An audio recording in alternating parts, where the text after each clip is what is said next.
So the power shifted, away from the states, away from local control, and into the hands of a centralized force. The Tower of Power wasn't built overnight.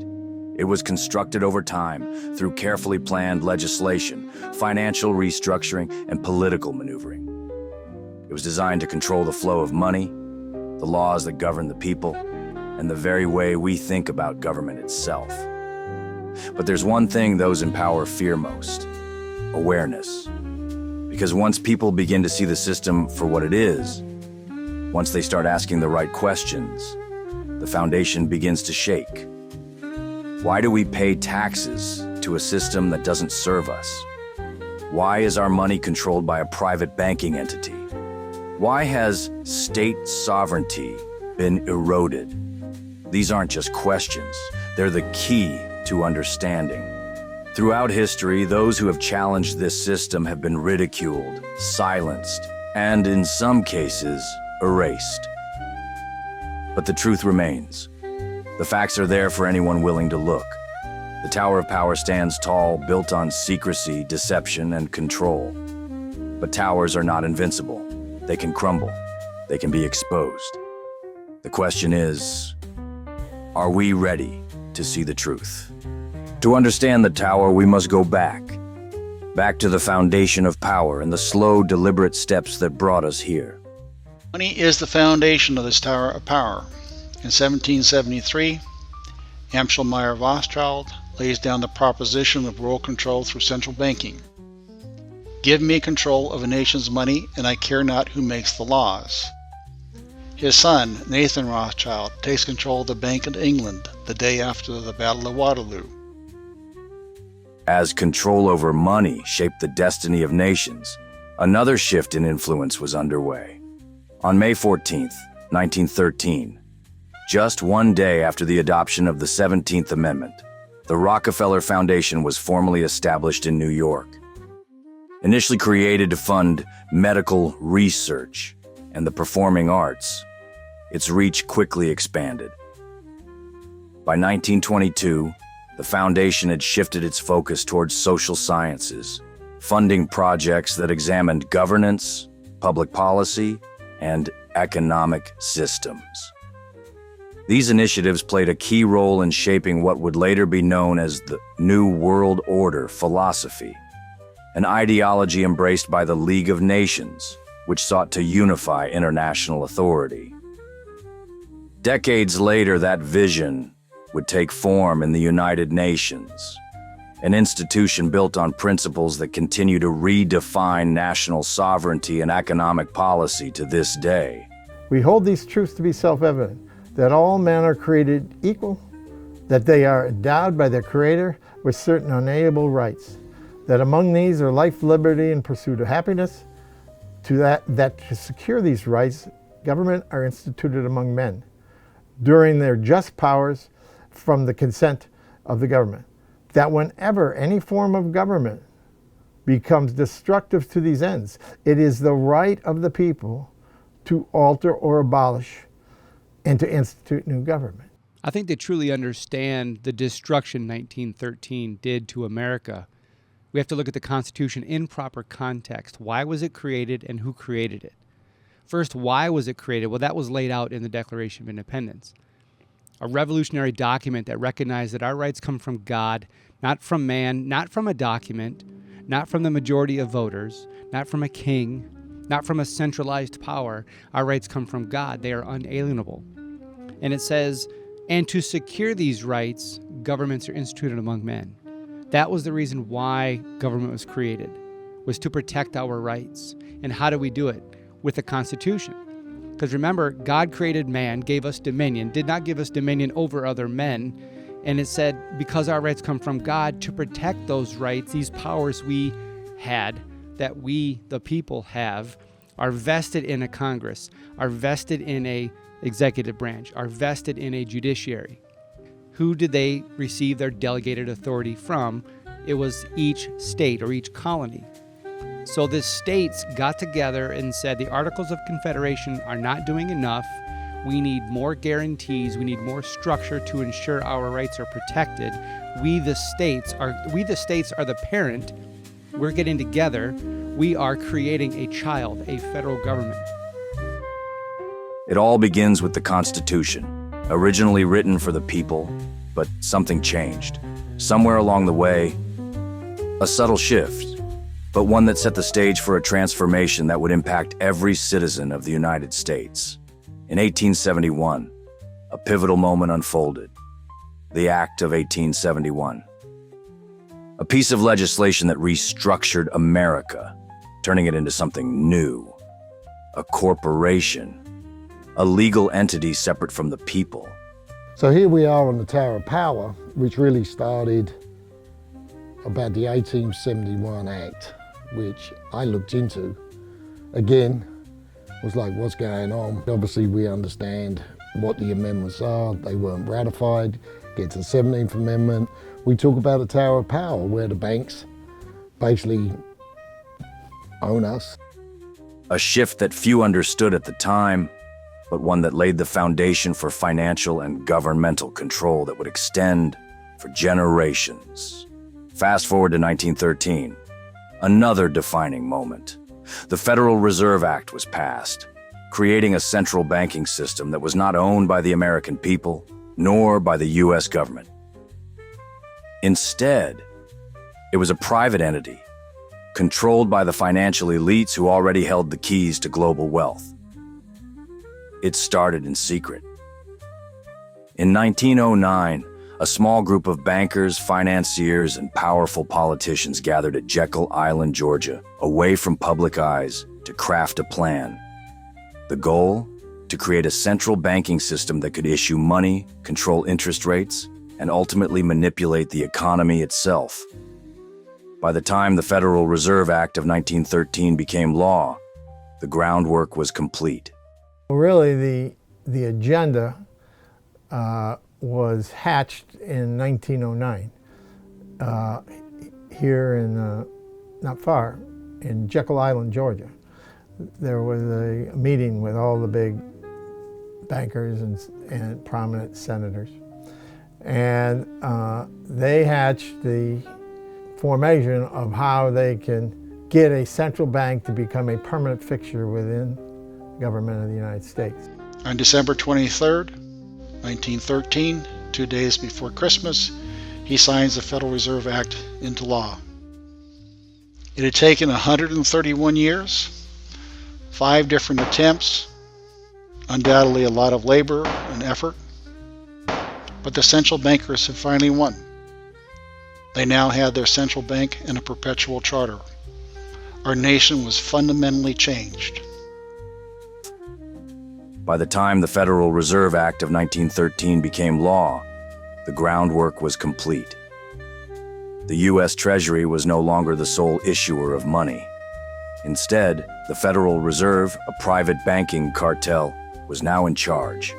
And from that moment on, the financial destiny of every American was tied to a system they neither voted for nor controlled. The next step? Taxation. The 16th Amendment, passed in 1913, allowed the government to tax personal income. But here's what they don't tell you. Those taxes don't fund roads, schools, or infrastructure the way you think. Instead, they serve a greater purpose. Most income tax revenue doesn't go directly to the U.S. government. Instead, it's funneled through the Federal Reserve, specifically the Federal Reserve Bank of New York, a bank that, despite its name, isn't controlled by the people. It's controlled by private banking giants. J.P. Morgan, Citigroup, Goldman Sachs, and others. What does that mean? It means that every time you pay taxes, a portion of it goes to servicing debt created by the very banks that issue our money. And this system is built on a principle that is almost too simple to believe. Money is created through debt. Every dollar printed is a dollar borrowed, with interest. And who collects that interest? Not the American people, not the government, but the banking elite who own the system. Since 1913, the US dollar has lost over 97% of its value. What once could buy a meal now barely covers a fraction of what it used to. This isn't a coincidence. It's by design. Because in a debt-based monetary system, inflation isn't a flaw, it's the feature. But this system wouldn't work unless political power was also centralized. That's where the 17th Amendment comes into play, moving the power from state legislatures to a popular vote. At first glance, it might seem like a democratic win, but in reality, it removed a crucial check and balance. Before the 17th Amendment, state legislatures appointed U.S. senators. This meant that if a senator didn't represent the interests of their state, they could be recalled. But after the amendment, senators were now part of a national election system, easily influenced by big money, national lobbyists, and corporate interests. And so, the power shifted, away from the states. So in 1913, we had the Federal Reserve Act, but there are other things happening around that period of time.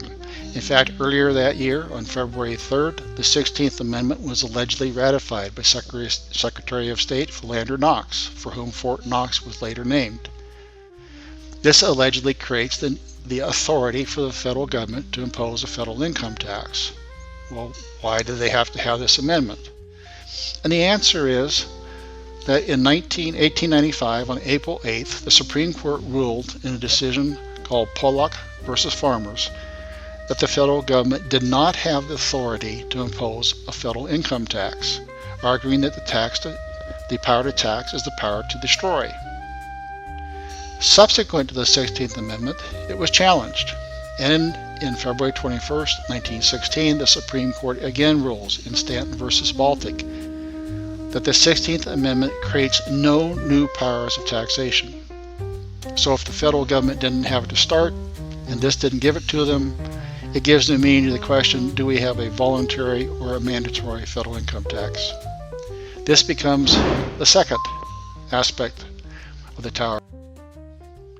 These two form the twin towers. Central banking is a process that creates, increases, and perpetuates debt, and central taxation is the police power that government can use to force the people to pay these taxes and the interest back to the bankers. On April 8th, the 17th Amendment is allegedly ratified. As envisioned by our founding fathers, the people would be represented by the elected representatives in the House of Representatives, who would have control over the initiation of all legislation and the budget. However, the states would be directly represented in the Senate. The senators would be designated by the legislatures. They would effectively be ambassadors, and they would have direct ability to veto things that they didn't like coming out of the House of Representatives. Therefore, the states had a role to play directly in the federal government, and therefore the federal government was somewhat subordinate to them. The 17th Amendment changed this. Now the senators would be popularly elected. The states were dealt out. That becomes a third major point. You know, since the beginning of man, there's always been a group out there who have always tried to centralize power and rule over everybody else. And the founders knew that. The founders understood that. So when the parents got together and created this child, they were very well aware of the dangers of centralizing power. And so you hear about this bicameral Congress. Why did they do that? Why did they have a House of Representatives and a Senate? Well, the purpose was, a lot of us today, we don't know this because of 1913, because of the 17th Amendment. But you have to understand the House of Representatives was there to represent the interest of the people. But the Senate was there to represent the interest of the states, the parents. And as long as the parents are involved in that conversation about what is this child, what is this federal government doing, as long as the parents are there, engaged, representing the interests of the states, that child will remain in check. But in 1913, with the 17th Amendment, with the direct election of senators, now we have a House of Representatives representing the interests of the people, and now we have a smaller House of Representatives. The interest of the states, the interest of the parent is not being heard in Washington, D.C., and the child since 1913 has grown way out of control. Yeah, 1913 was a very bad year for America. You know, since the beginning, there's always been these power players trying to centralize power and rule over everybody else. And in 1913, they took a massive leap forward in accomplishing that goal. The Federal Reserve Act outsourced Congress's responsibility to manage the currency, essentially, outsourced it to a private bank that's never been audited and has destroyed the value of our currency.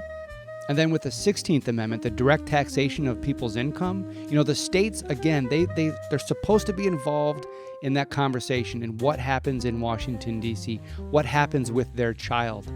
And with the direct taxation of people's income, they removed that. And then doubling down with the 17th Amendment, with the direct election of senators, that's where it went completely haywire. Because remember, Congress, the House of Representatives is supposed to represent the people, the interest of the people. And the Senate was supposed to represent the interests of the states, so they were all protected. But when they removed that in the 17th Amendment, that's when the federal government has gone completely out of control. Look at the 73,000 pages of tax code ever since 1913 that's been created. Steering behavior, manipulating people, intimidation, extortion, essentially, playing favorites with this industry or that industry. And then look at the 17th Amendment, removing the states from that conversation, and look at the regulations that have plagued our land. Look at the Code of Criminal Conduct, the voluminous code. I would say 1913 is when we removed the land of the free slogan that we had in the national anthem. The Federal Reserve now, with the money, is at the top of the sovereign. The federal government, which is beholden to them, is as second, and we the people are at the bottom.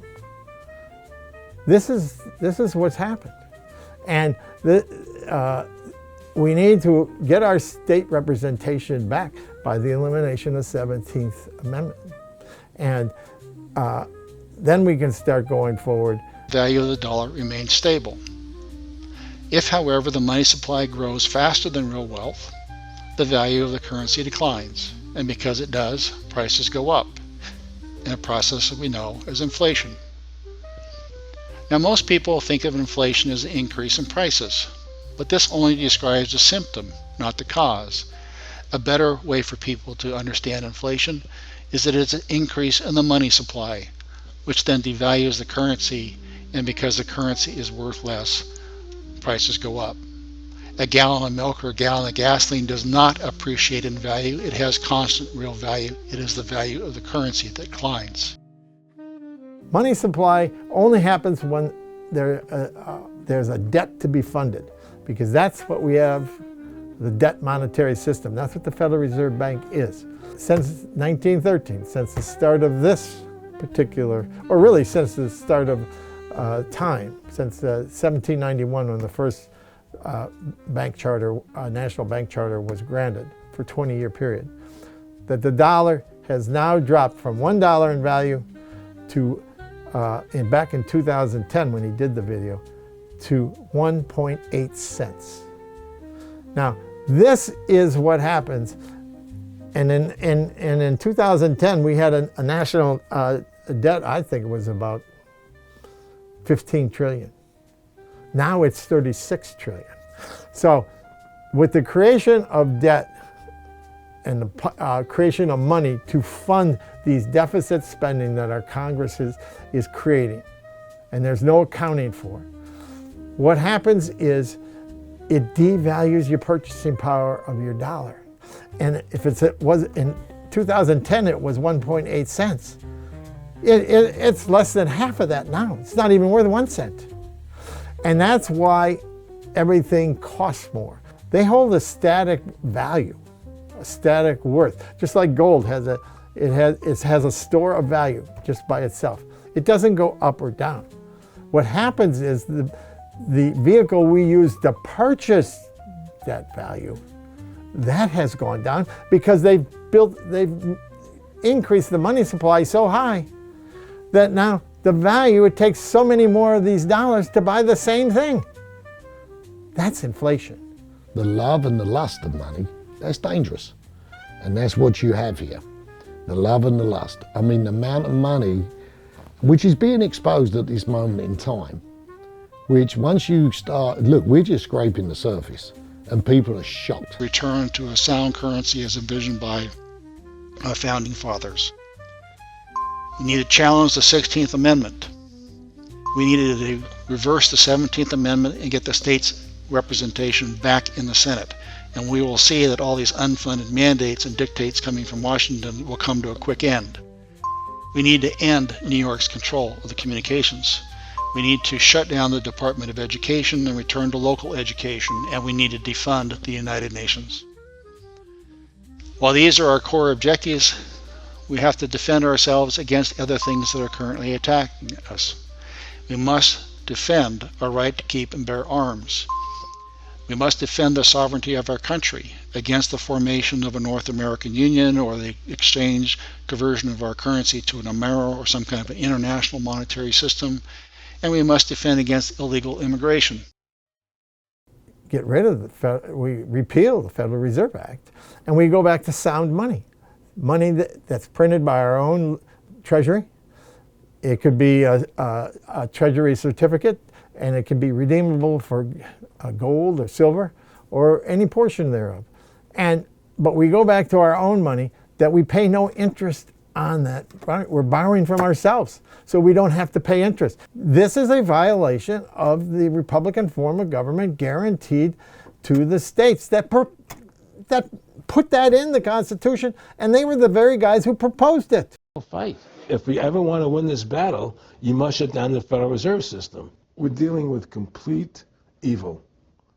We're dealing with complete evil. And until the American people wake up and say, we don't want this evil in our country anymore, and we want to come back to a country of decency and goodness and integrity and honor, you know, we're going down that road. But just, folks, you know, all I can say is, you know, take our country back, restore the Constitution. Don't let these bankers do this to us anymore. Stand up, don't be afraid of them, and do what you got to do. It takes all Americans to stand together, to stand tall, to mobilize and say, we're not going to take this anymore. I'm mad as hell. I'm not going to take it anymore. We're going to stand up and fight the battle. And you and I can't do this alone. We're just leaders of the thing. But other people have to join in with us and stand side by side, shoulder to shoulder, and say, I'm not going to take it anymore. The Tower of Power was built brick by brick, but brick by brick it can be dismantled. The first step is awareness. The next is action. History is often told in textbooks written by those in power. But beneath the surface, a different story emerges, one that shapes the way we live, work, and even think. At the core of this story is power. Who has it, how it's controlled, and most importantly, how it has been taken from the people.